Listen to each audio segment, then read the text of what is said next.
Hello friends, मेरा नाम है उज्जवल और आज के वीडियो में हम डिस्कस करने वाले हैं चंद्रयान 3 के मिशन के ऑब्जेक्टिव्स के बारे में और हमारे इसरो के और कौन कौन से मिशंस हैं उसके बारे में भी हम डिस्कस करेंगे। तो बिना किसी देरी के वीडियो को शुरू करते हैं। ये देखिए खबर इस वक्त आ रही है, आपको बता दें चंद्रमा से चंद्रयान 3 ने संदेश भेजा है। सॉफ्ट लैंडिंग हो चुकी है, भारत में अपनी मंजिल पर पहुंच गया। India is the first country in the world to land a spacecraft near the moon's south pole, a moment of history for the country.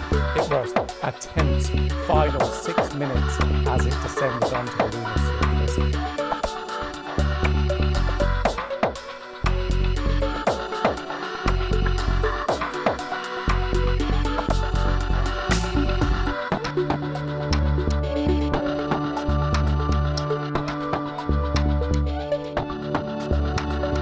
Finally Chandrayaan 3 ने मून के साउथ पोल रीजन पे सक्सेसफुली सॉफ्टली लैंड कर लिया है और हमारा देश ऐसा पहला देश बन गया जिसने कि मून के साउथ पोल रीजन में सक्सेसफुली लैंड कर पाया, क्योंकि हमसे पहले भी कई सारे देशों ने कोशिश करी है सॉफ्टली लैंड करने की, लेकिन वो नाकाम रहे हैं। क्योंकि मून के साउथ पोल रीजन पे लैंड करना, वो भी सॉफ्टली लैंड करना, अपने आप में बहुत बड़ा चैलेंजिंग टास्क है, क्योंकि ये जो रीजन है ये हमेशा डार्क नहीं रहता है और यहाँ का टेम्परेचर काफ़ी लो रहता है और यहाँ पे काफ़ी ज़्यादा कोल्ड है और अंधेरा बहुत ज़्यादा है और बहुत बड़े बड़े क्रेटर्स हैं, उनके बीच में लैंड करना अपने आप में बहुत बड़ा मुश्किल टास्क है।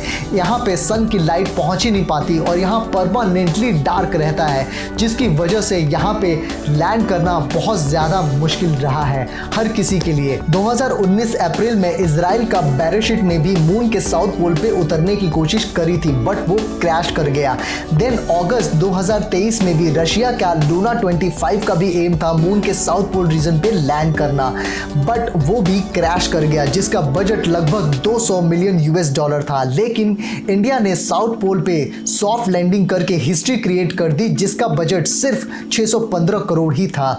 बहुत सारे रीजन हैं इसके पीछे कि क्यों काफ़ी सारी कंट्री मून के साउथ पोल पे लैंड करना चाहती हैं। सबसे पहला रीजन ये है क्योंकि साइंटिस्ट ऐसा मानते हैं कि इस रीजन में वाटर क्रेटर्स के अंदर आइस फॉर्म में मौजूद हैं और इस वाटर रिसोर्सेज से फ्यूचर के स्पेस एक्सप्लोरेशन में काफ़ी हेल्प हो सकती है और इसे कन्वर्ट किया जा सकता है वाटर, ऑक्सीजन और हाइड्रोजन रॉकेट फ्यूल में। मून के साउथ पोल पे एक्सट्रीमली कोल्ड टेम्परेचर है, इसीलिए यहाँ कुछ भी स्टोरेज के तौर पे भी रखा जा सकता है, जिससे कि इसे फ्रीजिंग किया जा सकता है और ये सालों तक एज इट इज़ रह सकता है। और इस रीजन के जो सॉइल और जो रॉक्स हैं उससे हम सोलर सिस्टम के अर्ली स्टेज को और मून के फॉर्मेशन को भी समझ सकते हैं। और मून के साउथ में काफ़ी सारे एलिमेंट्स जैसे कि मीथेन और अमोनिया जैसे एलिमेंट्स भी मौजूद हैं और इन रिसोर्सेज से हमें फ्यूचर में ह्यूमन एक्सप्लोरेशन में भी काफ़ी मदद मिल सकती है। मून के इसी रीजन में एटकिन बेसिन है, जहां माना जाता है कि सबसे ज़्यादा वाटर रिसोर्सेज मौजूद हैं। मून के स्टडी से हम ये भी पता लगा सकते हैं कि नेचुरल सैटेलाइट कैसे फॉर्म होते हैं। जैसे मून को अर्थ का सैटेलाइट कहते हैं, तो वो नेचुरल सैटेलाइट है, तो ये कैसे फॉर्म होते हैं और कैसे इवॉल्व होते हैं। और लूनार साउथ पोल पे रेडियो एस्ट्रोनॉमी के लिए भी काफ़ी रिलायबल हो सकता है, क्योंकि एस्ट्रोनॉमी में 30 मेगाहर्ट्ज के नीचे ईएम स्पेक्ट्रम के हिस्से को अभी तक एक्सप्लोर नहीं कर पाया गया है, क्योंकि अर्थ पे काफ़ी सारे रेडियो सिग्नल्स हैं और इनके इंटरफेरेंस के कारण ये पॉसिबल ही नहीं हो पाया है। लेकिन न्यूमेरिकल सिमुलेशंस के थ्रू ये देखा गया है कि इंटरफेरेंस से बचने के लिए दूर मैलापर्ट माउंटेन, जो कि मून के साउथ पोल के नज़दीक है, वो साइट परफेक्ट है रेडियो एस्ट्रोनॉमी के लिए। अब आगे विक्रम लैंडर साइंस एक्सपेरिमेंट को परफॉर्म करेगा इस रीजन में मून के सरफेस पे। जो चेस्ट पेलोड है वो मेजर करेगा सरफेस के टेम्परेचर को और मौजूदा जो मटेरियल्स हैं उनको और उनके थर्मल कंडक्टिविटी को भी। जो ILS पेलोड है वो मेजर करेगा मून क्वेक्स को, यानी भूकंप के क्षेत्र को जो लैंडिंग साइट के अराउंड है। LP यानी कि लैंग्यूमिर प्रोब मेजर करेगा प्लाज्मा डेंसिटी को और समय के साथ उसके बदलाव को। जो रोवर है प्रज्ञान वो मेजर करेगा सरफेस में मिनरल्स के कॉम्पोजिशंस को। जो रोवर है वो लैंडर से मून के सरफेस पे उतर गया है, जिसका वीडियो इसरो ने जारी किया है। अगर हम बात करें लैंडर और रोवर के लाइफ स्पैन की, तो वो 14 अर्थ डे यानी कि 1 लूनार डे के बराबर है।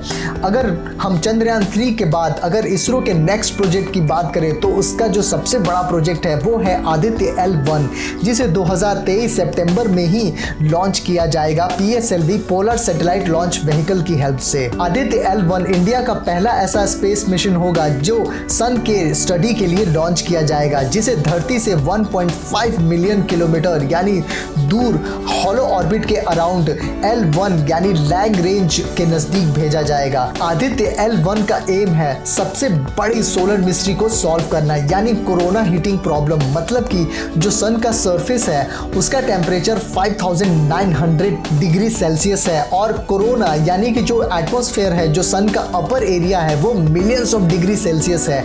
तो क्या कारण है इसके पीछे? इसी सवाल का जवाब ढूंढने के लिए और इसके अलावा आदित्य L1 मिशन से स्पेस के वेदर और सन के मैग्नेटिक फील्ड को भी स्टडी किया जाएगा और ये इंटरेस्टिंग होगा देखना और इसके बारे में जानना भी। इसके बाद जो अगला मिशन है वो है गगनयान, जिसका प्राइमरी पर्पस होगा एस्ट्रोनॉट्स, जिन्हें गगनॉट्स भी कहा जा रहा है, उनको स्पेस में सेफली भेजना और उन्हें वापस लाना। इस मिशन को लॉन्च किया जाएगा रॉकेट GSLV LVM-3 की हेल्प से, यानी मार्क 3 की हेल्प से, जिसे चंद्रयान 3 को भेजा गया था, जिसमें क्रू के लिए navigation system, life support system, communication system और भी सेफ्टी मेजरमेंट्स को ध्यान रखा गया है। और इस मिशन का प्राइमरी ऑब्जेक्टिव ये है कि स्पेस में गगनॉट्स को सेफली भेजना और उन्हें वापस लाना और माइक्रो ग्रेविटी में साइंटिफिक एक्सपेरिमेंट को भी करना और डेटा गैदर करना, जिससे कि फ्यूचर प्रोजेक्ट्स में लॉन्ग ड्यूरेशन की स्पेस फ्लाइट की यात्रा में कोई परेशानी ना हो।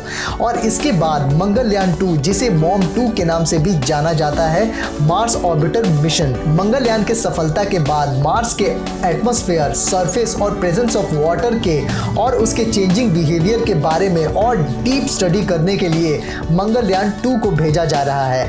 इसीलिए इसमें पिछले मिशन के मुकाबले remote sensing data collector, communication system और एडवांस इंस्ट्रूमेंट से अपडेट करके भेजा जा रहा है, जिससे हाई रेजोल्यूशंस की इमेज मिले और ज़्यादा से ज़्यादा डेटा रिसीव हो, जिससे कि रेड प्लैनेट के एटमॉस्फेयर को समझा जा सके और ये भी पता लगाया जा सके कि क्या पहले मार्स पे लाइफ एग्जिस्ट करती थी और आगे कैसे हम इसे कॉलोनाइज कर सकते हैं। इस मिशन की हेल्प से हम मार्स को डीपली समझ पाएंगे।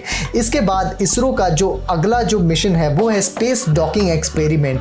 ये एक्सपेरिमेंट शुरुआत है स्पेस के सबसे कॉम्प्लेक्स प्रोसेस को पूरा करने की, मतलब कि स्पेस शिप को ऑटोमेटिक क्रिटिकल मैन्यूवर करना ऑर्बिट में बिना किसी ह्यूमन इंटरफेरेंस के, और एक स्पेसक्राफ्ट से दूसरे स्पेसक्राफ्ट को अलाइन करना, जिससे कि रिफ्यूलिंग हो सके और सैटेलाइट की सर्विसिंग करी जा सके, असेंबल किया जा सके स्पेस स्ट्रक्चर्स को, और एस्ट्रोनॉट्स और कार्गो को भी ट्रांसफ़र किया जा सके एक स्पेसक्राफ्ट से दूसरे में ईजिली, और कम्युनिकेशन हो सके, नेविगेशन हो सके, जिससे कि काफ़ी दूरी तक स्पेस ट्रैवल पॉसिबल हो सके।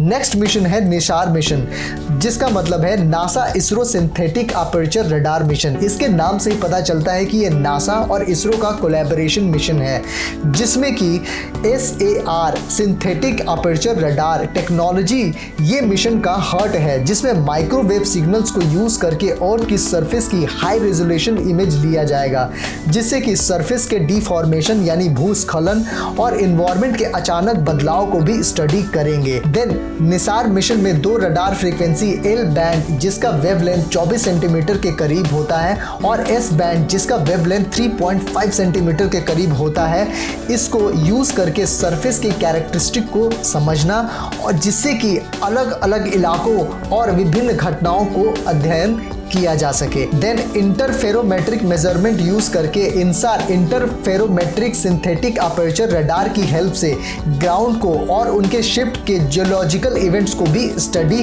किया जाएगा। देन इसके साथ ही ग्लोबल इम्पैक्ट को भी स्टडी करेंगे, जैसे कि फॉरेस्ट की मैपिंग, एग्रीकल्चर एरिया को मॉनिटर करना और साथ ही में ओशियन को भी स्टडी करना। चंद्रयान 3 की तरह इसरो अपने आने वाले सभी मिशंस को सक्सेसफुली पूरा करे, इसकी हम कामना करते हैं और भगवान से प्रार्थना करते हैं। और अगर आपको ये वीडियो अच्छी लगी तो इस वीडियो को लाइक करें, शेयर करें, सब्सक्राइब करें और बेल आइकन ज़रूर दबाएं, ताकि हमारे आने वाली जितनी भी वीडियो हैं वो सबसे पहले आपको विजिबल हो। और हम मिलते हैं किसी अगले वीडियो में।